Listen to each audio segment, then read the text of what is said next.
Par is brought to you by Par Breakers Golf Academy online instruction, video swing analysis, and e-learning courses, and powered by Swing Guru 3D Swing Analysis software. The right move. To find out more, go to www.parbreakers.com. Welcome to this week's episode of Breaking Par with Bernard Sheridan, the only weekly golf instruction podcast that helps you take control of your game. Now here's your host, the founder of Par Breakers Golf Academy, Bernard Sheridan. James, welcome to Breaking Par. So glad that you could be with us today. We were just talking off air, and you said you're having some crazy weather going on where you are. What's up? Well, it's typical Louisiana southern weather in the middle of the summertime, so all's good, but sometimes you lose your Wi-Fi and stuff like that, but overall it's not bad. It's good. Good. So tell us a little bit about what you've been doing lately. I know that, I gave the listeners just a little tidbit of where you are and, where you're located now, but give us a little bit about what you've been up to lately. Well, Bernie, I was at Pinewood Country Club for 33 years and just moved to Chifuncta Country Club in Covington, Louisiana, which is about 30 miles outside of New Orleans, only about 30 miles from my old club. And it's a wonderful club. And one of the things that they did, I didn't even apply for the job. They came and got me. They promised me if I moved over there, they would build me a state-of-the-art teaching studio. They would allow me to still travel and do my speaking. And best of all is they actually told me that when I want to morph into full-time, just teach without doing the head pro duties, I can. So it was a home run for me. They did everything they could to get me there, and I'm excited to be there. I've been there 3 months. Nice. So it's not much different than from, in other words, from the weather-wise and stuff, because it's still in Louisiana, correct? I mean, weren't you in Louisiana before that? Yes, I'm only about 30 miles west on the same interstate, actually. So still the same triangle of New Orleans. We're right across the Causeway Bridge, which is the longest bridge in the world that connects New Orleans to Covington. Wow, that's pretty cool. So I've never been down there, so I have to get down into that area eventually, because I've heard there's some great golf down there and some great food. Great food, fun, and golf. I've had many offers to leave the area and have never even thought about it. Well, that says it right there. That are you originally from that area? Did you grow up there? I grew up in New Orleans. Nice. So tell us a little bit about some of the lectures that you're doing around the country and the topics that you're covering. Well, last year I arguably maybe had the greatest speaking series that anybody can ever have. And what I'm the most proud of, I've never really petitioned for these things or sent out any emails trying to get people to get me to speak. And last year, I actually did PGA presentations to golf professionals at their national summits in Finland, Denmark, Sweden, Ireland, Scotland at St. Andrews, London, 2 different places, one for TrackMan, one for the PGA of England, and then down in Zurich, Switzerland, and then Australia, all last year. Wow. And the topic that you covered was? Really, what's really been fun is to tell my story, how I learned what I learned, literally going back to the beginning. And it's really been very, very gratifying to do that. How I started with technology, how I started with video, what pieces of equipment I picked up along the way, what I learned from each of those pieces of equipment. And in a way, by going through that long diatribe of what I did, people kind of learn what not to do as much learning of what to do. Right. Well, I know that where I first met you was about, I want to say it's almost going on 3 years now, and I met you at the PGA show down in Orlando, and you were involved a lot in explaining how D-Plane works at that time. And you had a little gadget that you created that was showing that. And at that time, in what I was looking at in technology, I was using a flight scope, and D-plane was a big part of that. And some of the stuff that I learned from videos that you had on the web, and probably I want to say out of most anybody that I've seen anything done on D-plane, I learned the most from what you presented either on YouTube, or what you presented at the show where we're just talking to you, and and all the things that you've discovered about how D-plane works, and how it really affects the golf swing. Well, what's interesting is I worked at Pinewood Country Club where we had a lot of engineers 33 years ago. And there was an engineer I was giving a lesson to, and he said, I told him to do something, and he says, well, why do you want me to do that? I said, because I see that you're doing it wrong. He says, James, he says, never guess what you can measure. And I said, wow. I said, okay, well, why? He says, well, if you can measure a good occurrence and a poor occurrence, you can recognize and reconcile the difference. And I went, wow. So I went out and bought a video camera in 1982 for $2,800. And I didn't know how to use it, didn't know what to look for. It wasn't even very good by today's standards. And that started me on a technology direction that I never really stopped pursuing. Now, as for technology right now, and what's available today, what are you using on a regular basis? Well, I have my two main things. My two main things are gears, and then I use also still use TrackMan, and then video. I use video, TrackMan, and gears all at the same time. Okay. And tell us, for some of our listeners out there who aren't familiar with gears, exactly what gears is. Well, gears is a full body and club motion capture system, much like the TMAT system that's been out for several years. I actually bought AMM Titleist in 2006, so I had it for 9 years, full 12 sensor Titleist system, and that's where I really got into 3D. I spoke at MIT in 2006 and 7 and 8 with my findings, what I learned on 3D, and then I bought my TrackMan in 2007. So I actually had my 3D a year before I had my TrackMan. But before that, I had literally in 2001, I really feel like I had a crude TrackMan then. I had a vector launch monitor, a Golf Tech swing analyzer, and video at the same time with 3 different computers. So I would have the video going, the Golf Tech going, the AMM going, and then I would go back and play it and say, what does this mean? What does this look like? And then I started putting pieces of the puzzle together, because back then there wasn't really anybody to call. And in a way that worked out real well too, because I learned through trial and error, and I learned through what did work, and then actually measuring what was actually happening. For instance, for years, I used to teach people not to slide their pelvis on the downswing a whole lot. Well, what I found out is PGA Tour players range from 3.5 to 5.5 inches. So it's like, whoa. So you mean they supposed to, and then when does that slide start? And then how fast is that slide? Tilts and turns. I never understood the tilts and turns of the body until I started doing 3D. And then I started looking at the alignments of how it changed club delivery. So to me, what instruction is how do we create speed through the system, both through acceleration and deceleration of the body segments?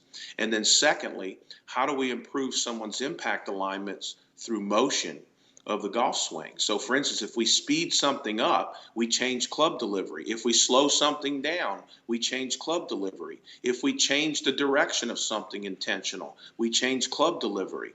So to me, that's what teaching's all about, is how do we get these people to change their club delivery without overhauling their swings or putting them in a method? Sure. So I know that I use 3D also. I don't use gears right now. I use a markerless system called Swing Guru, and works pretty well. It's not quite as intensive as gears is. Working on trying to get it that way eventually. But I found that with 3D over 2D is that because you can manipulate that 3D once it's captured and look at it from all different angles, and then you're having a constant. If you're The only other way you could probably do that is to set up a bunch of cameras at all different spots, and then simultaneously take the picture at the same time, which is almost kind of what Gears does, isn't it? It's kind of like 8 cameras, all high speed. It is, but since it's markers, it's showing the location of those in 3D space at 1/10 of a millimeter of accuracy, 360 hertz per second. So it's, for instance, the old TMAT system was 100 hertz. The Titleist system was 240. This is 360. But the key to Gears isn't just the body stuff. It's got the club marked.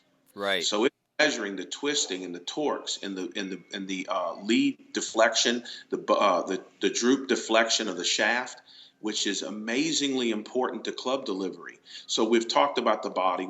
And I use Body Track too to show ground force stuff and fixing. Matter of fact, Gears is fixing to be able to incorporate full blown force plate. So there goes another big check pretty soon.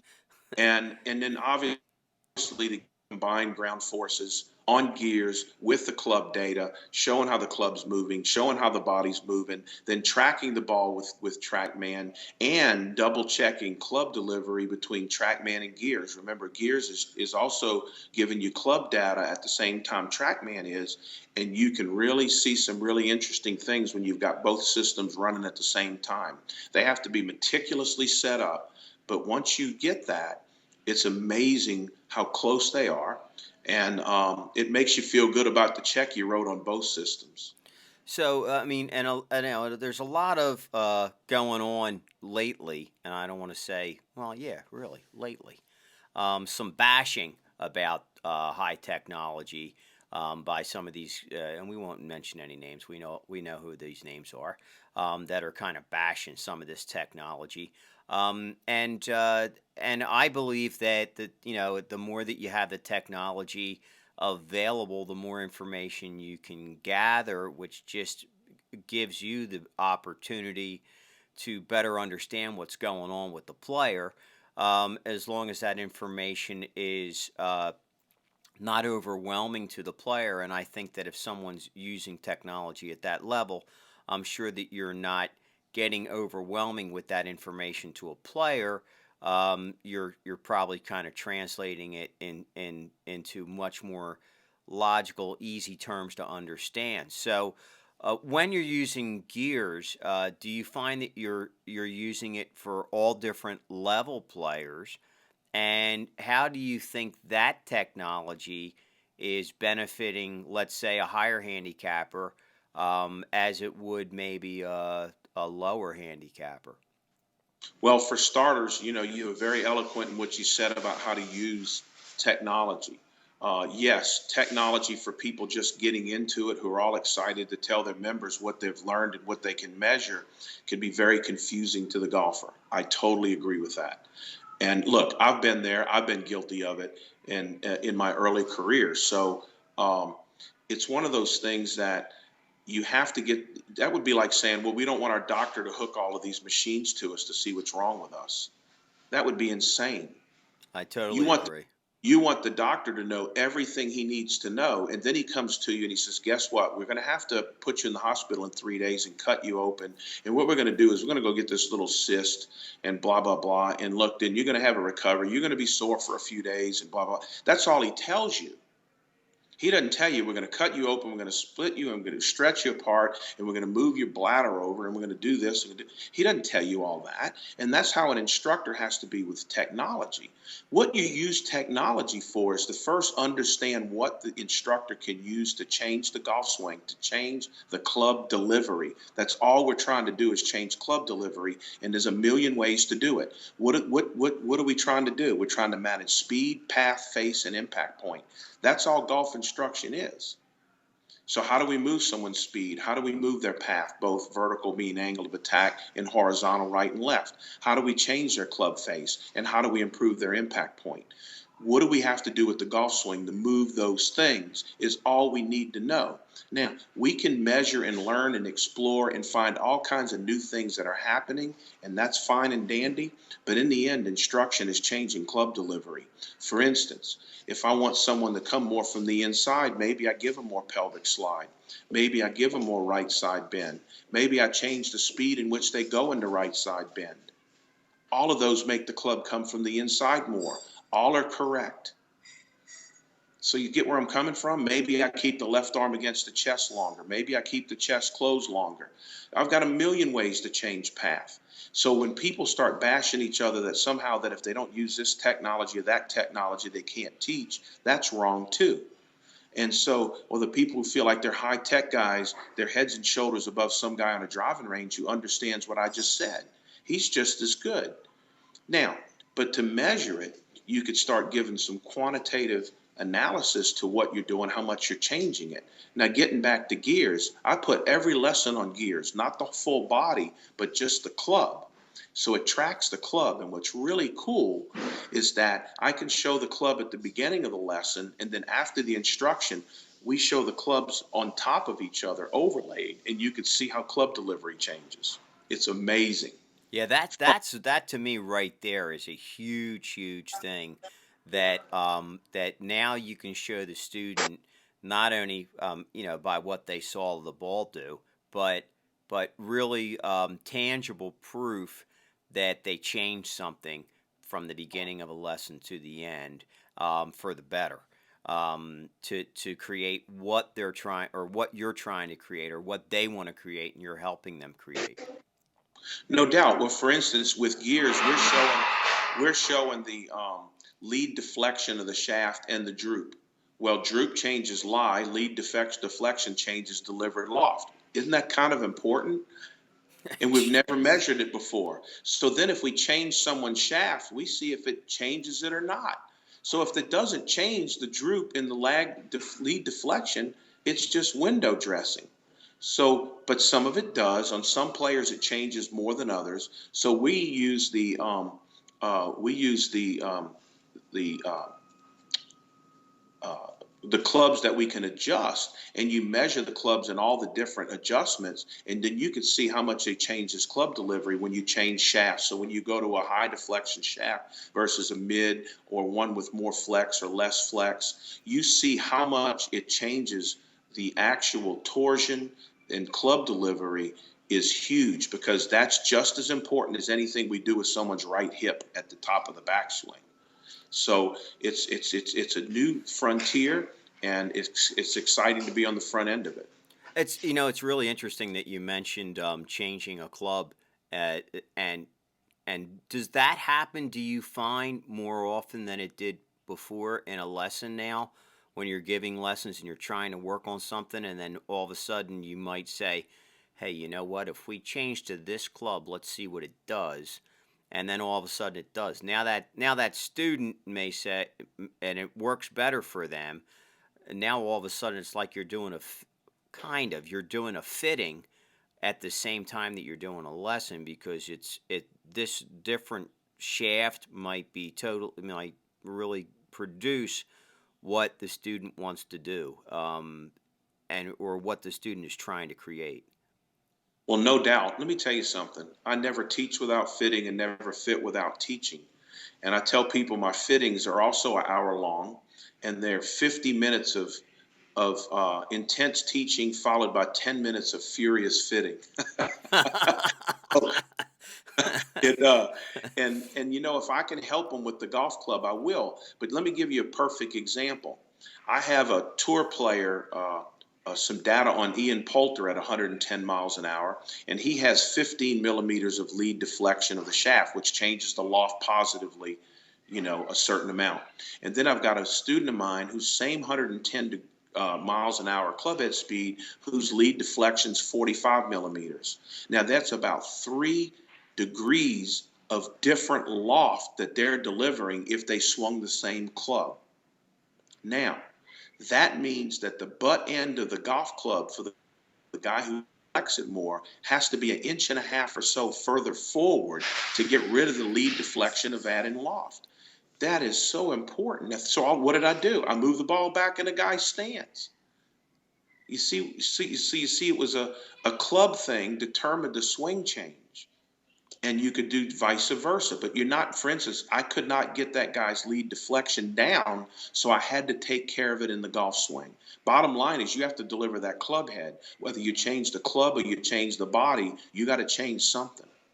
Oh no, that's definitely true, and the beauty about being able to measure it and see how it relates to loft and positions can totally cut away all the fat and all the guesswork. I mean, I know that for me, that's what I love the most about technology is that I don't have since I've began using technology about 8 or 9 years ago. Um, the bonus is that it takes out the bulk of the guesswork that I have to do or go through or take a longer period of time to gather that information from a student through trial and error. Well, no doubt. One of my sayings is that I educate on occurrences and I change on patterns.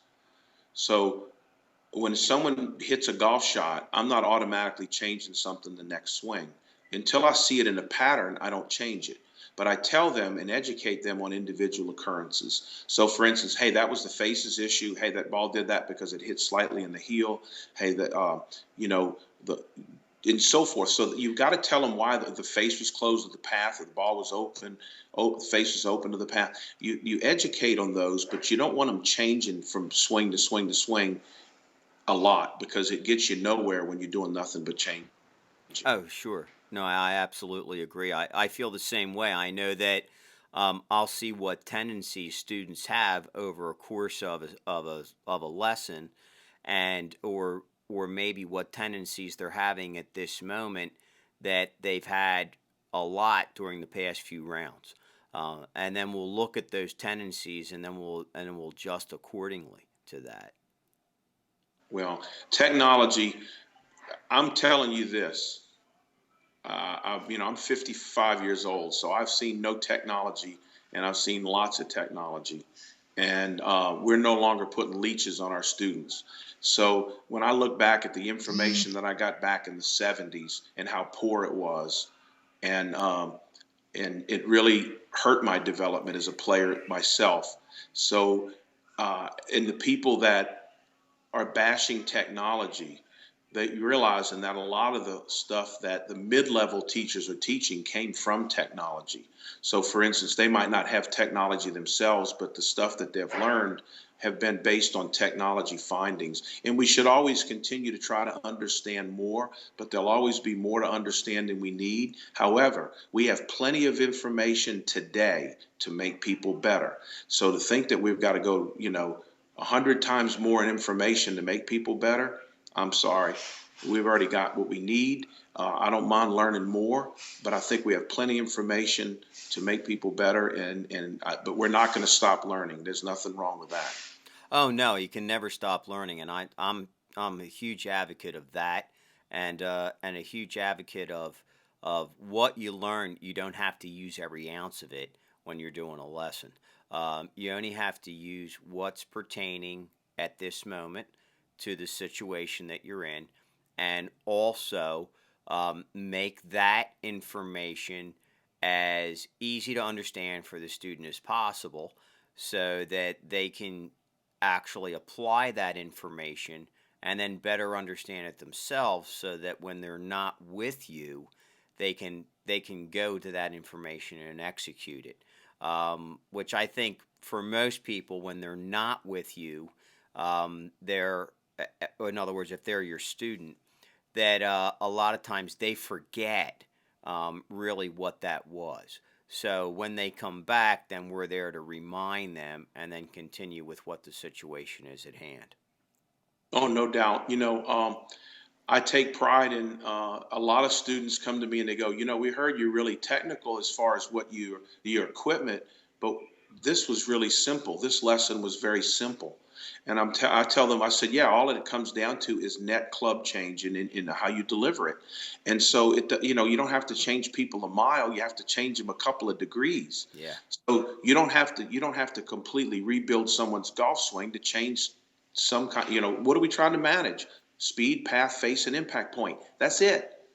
And then each player needs to know how they manage their path.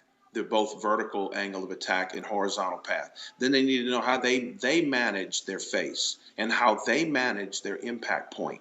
And then, I tell them, when you're away from me, I have to give you a toolbox of what to do.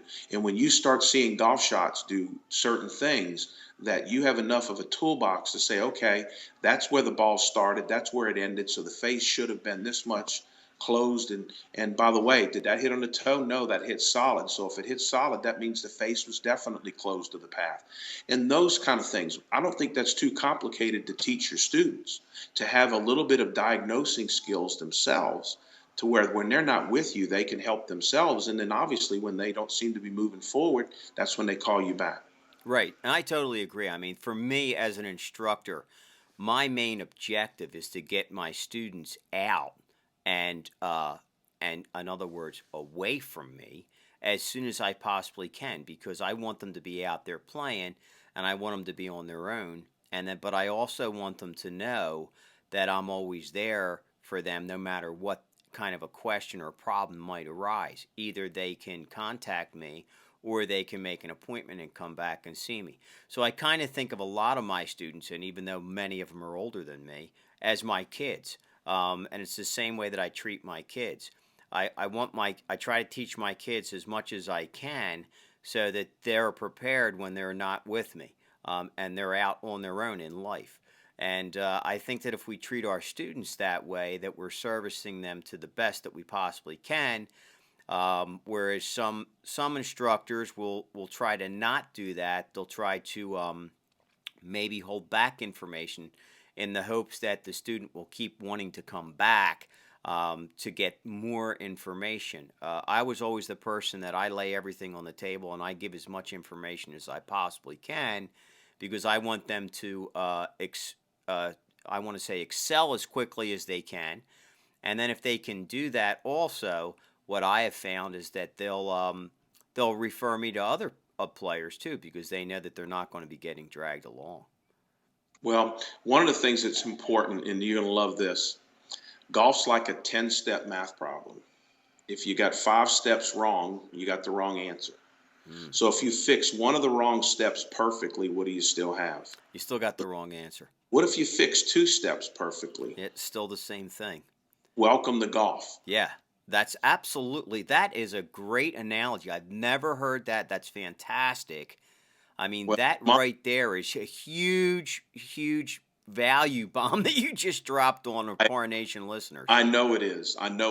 And I explain that to each and every student. So you've got the guy in front of you, especially the type A. You tell him the one thing, and he goes, got it. He thinks he's going to knock the paint off the flag stick the next shot. And I go, and I'll even tell him before he hits the shot, that's only one of several things we have to fix. I'm going to address all 3-4 things in one lesson. And then number one, I give a full hour DVD with every lesson I give. Audio and now, I don't care what they do with them. I'd love them to watch them. But if they don't, it's their fault.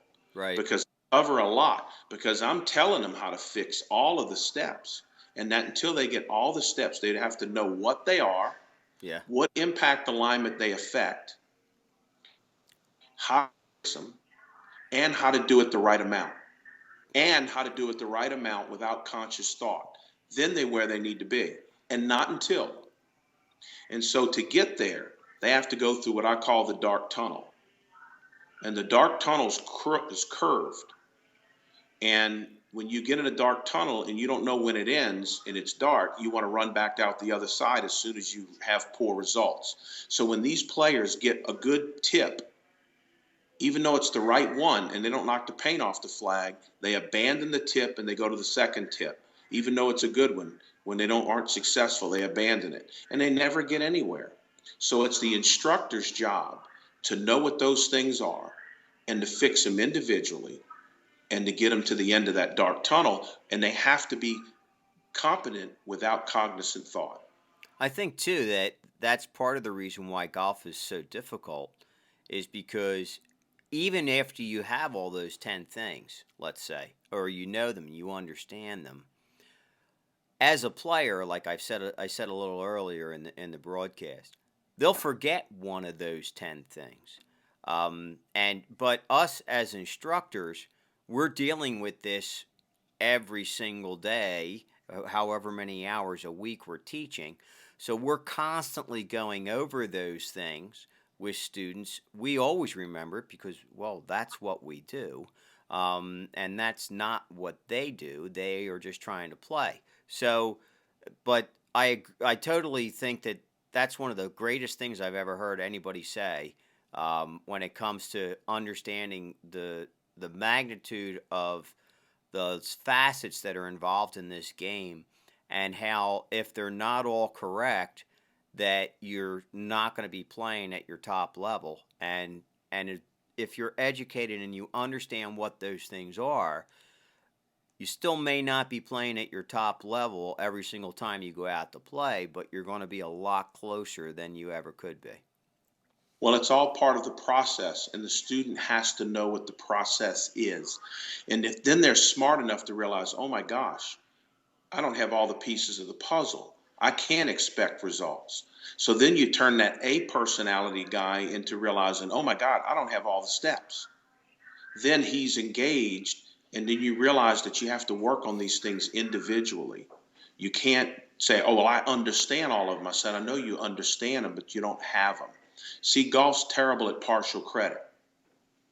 And so when you've got just one or two of the pieces correct, that doesn't mean that the ball's going to do what you want, because if any one piece has got a flaw in it, the golf ball is going to expose it. And that's what the teacher's job is to be able to isolate the impact alignment component that's faulty, and then go back to the swing component that's making that become faulty. Sure, absolutely, and then address that, and then maybe have the student do whatever it takes to start to ingrain that, so that they can get over that hump, and then that gets them closer to where they need to be, and then they're always working on something else too. So I mean, it's just a I think too it's like life. It's a constant effort to do your best on a regular basis every single day in the moment that you are right now. And if you can do that, then you'll get close to getting or to achieving what you're trying to achieve, whether it's in a life goal or a golfing goal, and we can learn from both of them too, because they kind of parallel each other so much. And I think that that's why so many of us get hooked on this game, because it so much mirrors the other things that we do in our lives. No doubt. I feel like when we're going through this journey as a student, they have to be guided, because what happens is they abandon things so quickly and they really don't know everything they have to fix. So it's our job as the teacher to bring that together in a very simple manner, which it can be. I mean, a guy can have a very goofy swing, and if his path is 4 degrees, we all have a way to change people's path. And if a guy's bottoming out behind the ball, we all have ways of helping somebody not bottom out behind the ball. And if a person has club face issues, we know ways to affect that. And then solidness issues. So we have to be very aware as a teacher. And I tell my students, I can give you the medicine, but only you can give yourself the dose. So we could tell them how to do something, but they have to put it into their own fields. And as Mike Hebron says, learning doesn't take place unless it comes from the student. So I will ask a series of questions, and I want the student to have the right answer, because then he truly understands what's going on. And what's right for them. Through the feel, I know that, like Ben Hogan said, he dig in out of the dirt. So, and I think what he kind of meant by that, at least my interpretation of that, is that that's part of your job as a student to personally find that right feel by taking the information that the instructor is giving you and then working on it, digging it out of the dirt until you get it with feeling, because a lot of people, their body is what's going to tell them what they're doing, so they can recreate it again and again. Well, what's interesting is this is why I learned this so long ago. In 1988, I bought a Golf Tech swing analyzer. It only went to 8 degrees inside out. Well, I hit off of it for a month before I got off of 8. In other words, I was swinging left as hard as I could, and I couldn't get it off of 8. So that meant I could have been 20 into out. Who knows? Because I had it pinned. So in other words, I had to figure out eventually how to get that number, because if you'd have just said, James, swing left, and suppose it was 18 degrees to the right and I got it to 12, I still would be in trouble. But now I have something that measures that when I get into a lawful place, where that is. So you verifying your feel. And that's what's very, very important, because you could tell one person to swing left who's in the out, and he'll fix it a little, and another guy will go way over the other way. Yeah. So without measuring that, now granted, you could tell somewhat by the ball, but I could tell you what, we can have an hour conversation that I'm going to tell you the ball's a liar. Okay? I'll agree with that. The ball's a liar. Now, the ball is not a liar of what truly happened path, face, and impact point and gear effect.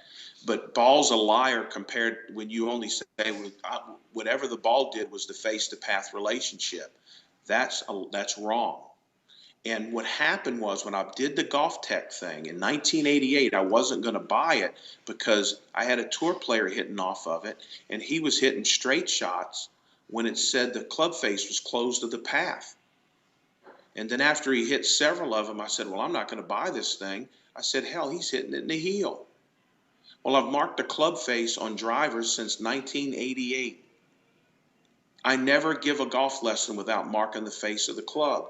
I understood gear effect then, and now I am Rain Man on impact point. I could tell you when the ball's 10 feet out of the building where the ball hit on the face with the driver. And so, and if there's anything that I've had as a huge effect on my fellow golf professionals, that if you don't know exactly where that ball hit on the face and you're watching ball flight for path-to-face relationship diagnosis, you are in the wrong place. Yeah, well, that's true. You have to know all the information and exactly what's going on. So for players who be interested in having the opportunity to work with you, and I'm sure that you're a pretty busy guy. I know that you're a very busy guy. And you're sought after a lot. But for those listeners out there who would be interested, what would be the best way for them to get in touch with you to be able to either take a lesson or just, pick your brain, ask you information? Well, the best way to get to me for a lesson, I'm at Chifuncta Country Club in Covington, Louisiana. And the phone number there is area code 985-892-1949, and they can schedule that. We're hopefully going to break ground on my teaching studio within the next month. It's going to take about 3 months to build it. For those of all who want the entire gears experience, which right now I'm sick to my stomach, my gears is sitting in a box in my cart barn at my new club because I had it at my old club, but I'm teaching out of a nice tent now, which is nice, but it's not going to be what I'm going to have. I'm going to have 2 bays and also a putting lab along with a club fitting lab within my teaching studio. So I'm excited about that. Hopefully I'll be done with that by the end of September. Well, James, thank you so much. You're a fine gentleman. It was great for you to take your time out. I know that you're very busy, especially with your transferring to a new club. And as we always say here on Breaking Par and Parting, try to keep it in the short grass until we meet again. Well, thank you so much for the opportunity. God bless everybody, and we're lucky to be in this business. I totally agree. Thanks, James. You're welcome. Now you can take control of your game right now from your smartphone, tablet, or desktop. Just go to www.parbreakers.com/e-learning. That's www.parbreakers.com/e-learning. Your game will thank you for it.